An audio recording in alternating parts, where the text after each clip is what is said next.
Welcome to Anthony's Outdoors. Spring pike season is right around the corner, and with the help of my electronics here, I'm going to show you optimal locations to find active, hungry pike during the post-spawn calendar period.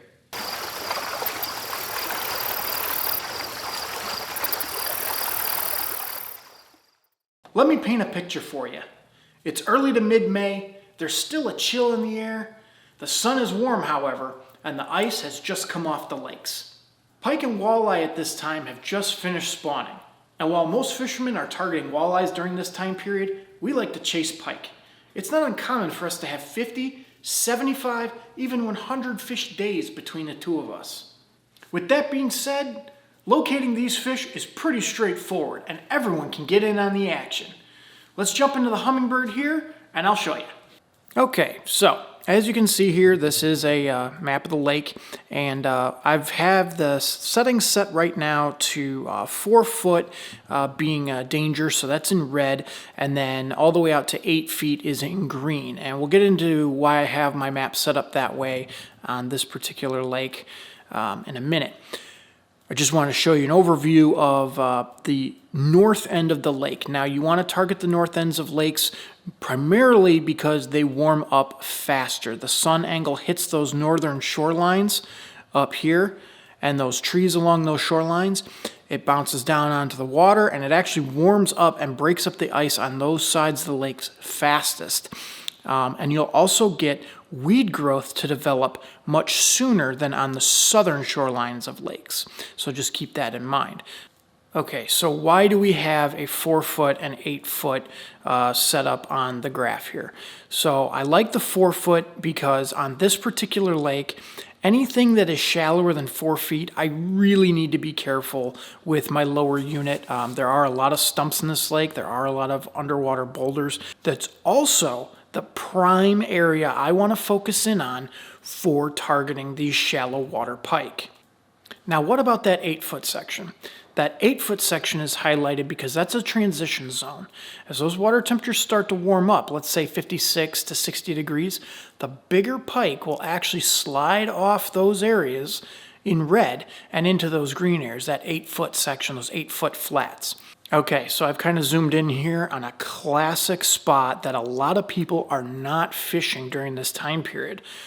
What you'll see often is a lot of people will be out in these humps trying to catch walleyes that have just spawned, right? They'll be out on those humps on those deep points. And that's fine and dandy, but when you're looking for nonstop action, you're going to want to focus in on these shallow bays that have numerous little points coming out of them and numerous shallow humps. Now these little humps here, they don't look like much on this screen, but those humps grow that bent grass, I'm not exactly sure what the term is, and the reed grass that comes out of it, those start developing weeds right away as soon as the ice comes off. So those are awesome areas to target. You cannot be afraid to bring your boat into these areas, these real shallow pockets like this. Okay, again, doesn't look like much, but on those little shallow pockets, they will be loaded with fish. I mean, it's not uncommon to pull 10, 12 pike out of a very small area just like this. Here's another area that we love to target in early spring.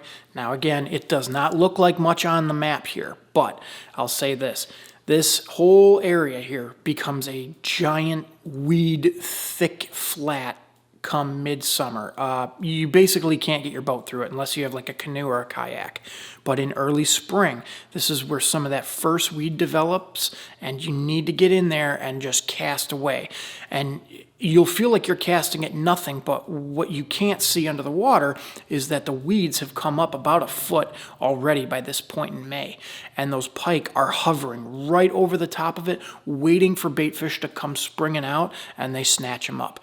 So you got to run your lures, usually MEPS number 5s, spoons, Rapalos, right over the top of those weeds, and you're going to get nailed.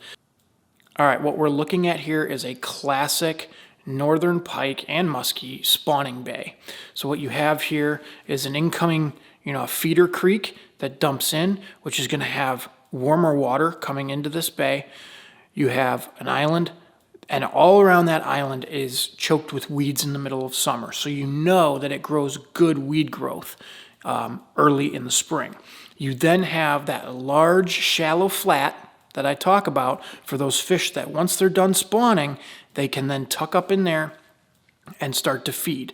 And the bigger fish, right, those bigger pike, those 30-inch plus pike, they love the cooler water and they like to seek out the deeper water come later in the year. And they have direct access to deeper water out here with food shelves. Okay, so this right here is an optimal spot for spring fishing, especially if you're looking for those bigger pike to tangle with. Okay, and I just wanted to throw this one in there just as what not to look for. So now you see the highlight of everything and you see that, oh, the access to the deep water, that's got to be a great spot, right? Yes, this is a good spot in summer and fall. In spring, this is a southern shoreline, this is a southern point, and all around it is deep water, deep open water. So this spot, although it looks good on the map, is going to not hold fish in spring.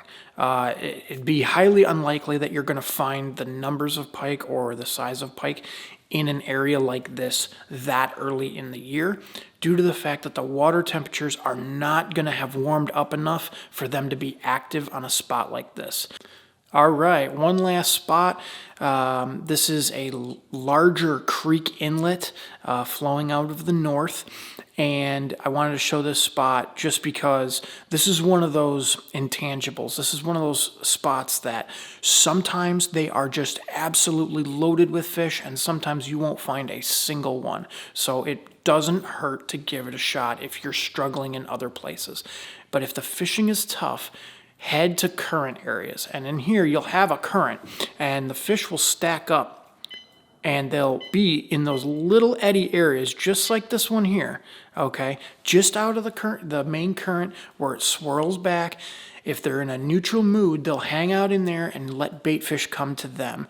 And if you throw down, Rapala and, deep diving crankbait or a swim bait, spots like this are awesome and they usually have flooded timber in them and that just makes for a great spot. You'll also likely run into smallmouth or largemouth bass depending on where you're fishing in the country.